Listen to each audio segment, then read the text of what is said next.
皆さんこんにちは。今から1年ぐらい前にこちらのワンステップルーパーの動画を上げたんですが、コメントで買ったんだけど壊れてしまったというコメントが何件か寄せられましたので、この動画ではまずワイヤー曲げの基礎、そしてワンステップルーパーが壊れる原因、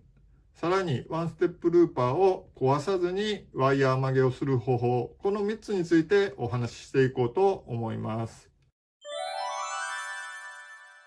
それではまずワイヤー曲げの基礎について簡単にお話をしたいと思いますが、こちらに 1mm のステンレスのバネ線を用意しました。これをですね、このようなプレートの軸に固定します。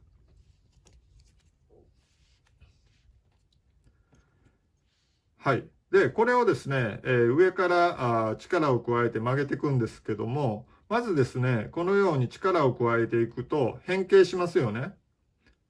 で、指を離すと元に戻りました。この力を加えると変形して、力を取り除くと元に戻るというのを弾性変形と言います。次に、さらにですね、力をずっと加えていくとですね、指を離しても元に戻らなくなりました。このように力を取り除いても変形したままの状態になることを組成変形と言います。つまりですね、ルアーのワイヤー曲げ、こういったですね、ワイヤー曲げですね、このような曲げとか、あと、こういった曲げですね。こういった曲げをするっていうことは、ワイヤーを組成変形するということになります。で、このワイヤーを例えば90度に曲げようとして、さらに力を加えます。はい。ずーっと曲げて、約90度ぐらいまで曲げましたよね。はい。90度ぐらいまで曲げて、ここで指を離すとですね、少し戻りましたよね。この少し戻る現象をスプリングバックと言います。要するに、今90度になるまで力を加えた場合、ここまでは組成変形したんですが、ここからさらに90度までの間っていうのは弾性変形してるんですね。じゃあどうすれば90度に曲げられるのかっていう話なんですけども、このスプリングバック分を見越して曲げてやればいいわけですね。今ですね、だいたい90度に曲げた時に、どれぐらいですかね、15度ぐらいこう戻ってるので、この分を余分に曲げてあげればいいわけですね。はい、曲げてみます。ずーっと15度ぐらい余分に曲げました。で、手を離すと、だいたい90度になりましたよね。このスプリングバック分を見越して余分に曲げることをオーバーベンドって言います。オーバーベンドね。はい。以上がワイヤー曲げの基礎になるんですが、ここで説明した内容っていうのは、実は誰でもですね、知らず知らずのうちにやってることで、例えばルアーのフックが伸ばされた時に元に戻す時、実はスプリングバックという現象が働いているので、それ以上にオーバーベントをさせて、フックを元に戻してるっていうことは、理屈として理解してるか、感覚的にやってるかは置いといて、誰もがやったことあることなんじゃないかなと思います。まず最初に、このワンステップルーパーは、こういったですね、アクセサリーやキーホルダーなどに使う針金を曲げるための手芸用のハンドツールであって、ルアーに使うような硬いバネ線を曲げるために作られてないんですよね。それを踏まえた上で、これをうまく使うことによって、ハンドメイドルアーのワイヤー曲げ作業がとても簡単に行えますよということで、このようなツールを紹介させてもらってるわけなんですが、使い方次第では壊れてしまうようです。で、最初に壊れたというコメントをいただいたときは、確か 1.2 ミリのワイヤーを曲げたら壊れたというような内容だったと思うんですけども、自分はその時1ミリのワイヤー曲げしかしてなかったので、1ミリを超えるような太いワイヤーだと壊れるんだなと思ってたんですね。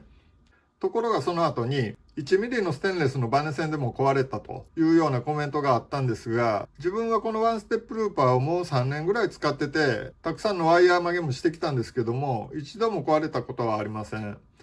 なので、壊れる原因がワイヤーの太さだけではなく、使い方によっても壊れることがあるんじゃないかと思いまして、その後、コメントのやり取りをした中で、破損の原因がつかめてきましたので、まず壊れる原因からお話ししたいと思います。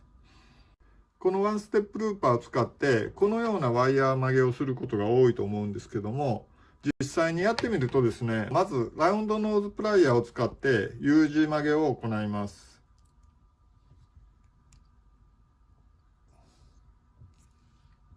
こんな感じですね。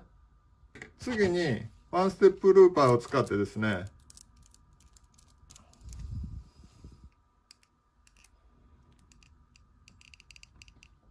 このように曲げます。するとですね、ここがもうすでにこういった形状になってるわけですね。はい、こういう形状になります。ところがですね、ここで、ハンドルを離すと、このように、開いてしまうわけですよね。これは先ほど説明したスプリングバックという現象です。ここで、開いてしまったと。もっと強く曲げなければいけないのかということでですね、これをさらにですね、ぎゅーっと力を入れてしまうとですね、この爪の部分が破損してしまうんですね。でも、これはですね、もうこの曲げた2本のワイヤーがひっつくところまで行った時点で、いくら強く握り込んだところで、これ以上曲げることはできないんですね。これ以上力を入れることに全く意味はないばかりか、ワンステップルーパーを壊してしまう原因になります。じゃあどうすればいいかという話なんですけども、先ほど説明したオーバーベントしてあげればいいんですね。で、これ今ですね、このままずーっと握り込んでいって、2本のワイヤーがぶつかったところで、これ以上曲げることができないわけですから、このワイヤー同士をですね、クロスさせるようにして、オーバーベントしてやればいいわけですね。はい、やってみます。はい、このようにクロスさせてオーバーベントさせます。そうすると、このようにですね、2本のワイヤーがほぼ揃うところまで曲げることができます。ただですね、今クロスさせたので、こういうふうに横から見るとですね、ずれてるわけですね。はい。なので、後からこれを直していけばいいわけですね。はい、やってみます。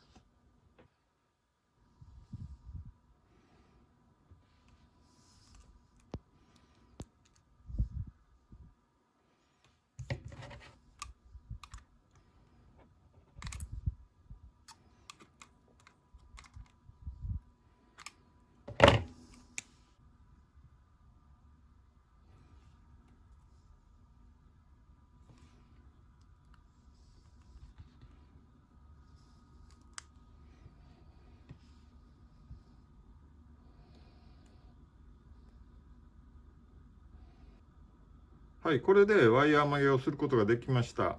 この2本のワイヤーがひっつくように曲げて、こう横から見てもまっすぐな状態ですね。こういう風な感じで、曲げることができました。少なくとも直径1ミリのステンレスのバネ線であれば、この方法で破損することなく曲げることができています。で、今紹介したやり方では、曲げるときについつい力を入れすぎてしまって壊してしまう不安があるという方は、今から紹介する方法を試してみてください。まず U 字に曲げますよね。で、次にワンステップルーパーで曲げるときにですね、もう最初からこのようにクロスさせるように曲げます。このように曲げておいてから、このワイヤーを戻す感じですね。こういう風に曲げます。で、こちらもこう押します。そうするとですね、こういう感じになりますね。はい。これをちょうどいいところになるまで、もうちょっと曲げます。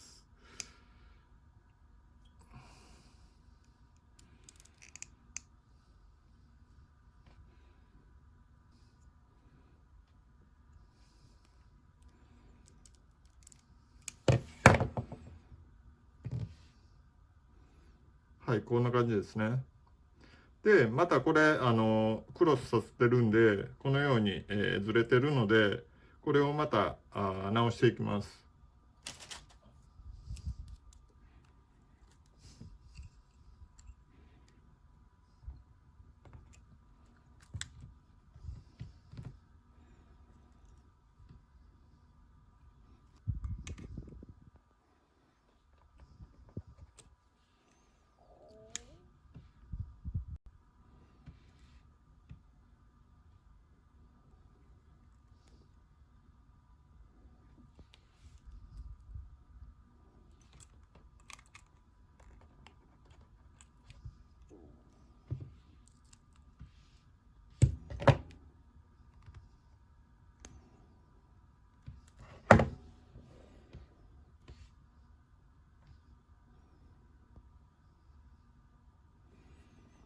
はい、このようにワイヤー曲げをすることができます。この方法がワンステップルーパーにかかる負荷が一番少ない方法なので、壊れる不安のある方はぜひお試しください。はい、ということで、以前紙アイテムとして紹介させてもらったこのワンステップルーパーなんですけども、鬼の手で力任せに使ってしまうと壊れてしまいます。このハンドツールを皆さんの神の手を持って使いこなしていただけると素晴らしい神アイテムとなるんじゃないかと思いますので、ぜひお試しください。最後までご視聴ありがとうございました。